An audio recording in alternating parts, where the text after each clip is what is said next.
তেল একটু বেশি দিব না কম দিব, কেমন খাবে? মিডিয়াম দিয়ে দাও। এটা বেশি লাগে না। আমাদের বাড়ি সবার ছোট থেকে বড় সবার প্রিয়। আচ্ছা, মানে সবাই এটা হলে আর কিচ্ছু লাগে না।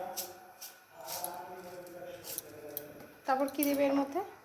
এই রান্নাটা সবার ফার্স্টে আমিও জানতাম না, পরে দিদি ভাই আর কি করতো, তারপরে দেখতে দেখতে শিখে গেছি। গোটা জিরে?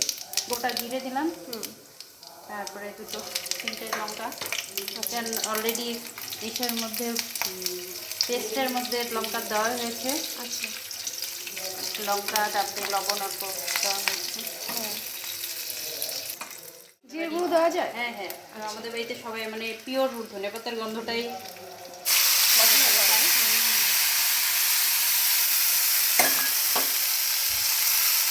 এর মধ্যে চলে গেলে ধনে পাতা, কাঁচা লঙ্কা আর জিরে।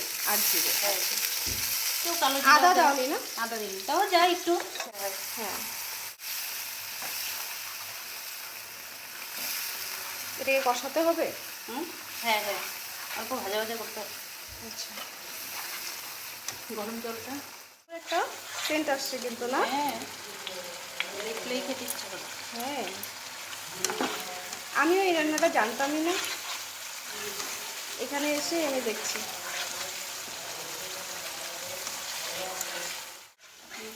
জল দিয়েছি পরিমাণ মতো। আচ্ছা,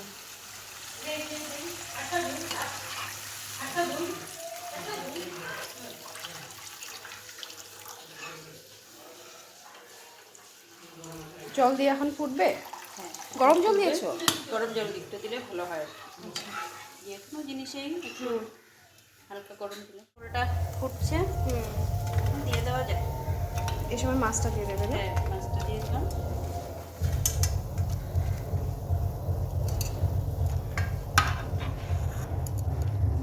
চন্দনা, তুমি লাফা শাক খাও? রান্না ঝোলটা কমপ্লিট? হ্যাঁ কমপ্লিট। এখন অফ করে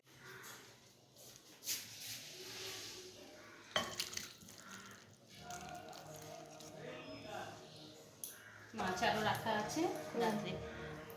একটু ধনেপাতা একটু লঙ্কা দিলে সেন্ট কিন্তু দারুণ আসছে গো।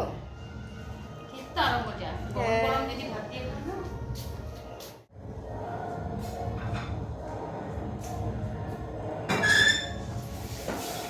এই ধনেপাতার ঝোলটা পছন্দ, কার কার ভালো লাগে অবশ্যই কমেন্ট করে জানিও। আর যদি তোমরা কেউ রান্না করোনি তো একবার এভাবে রান্না করে দেখো, খুবই ভালো লাগবে আশা করি। টাটা।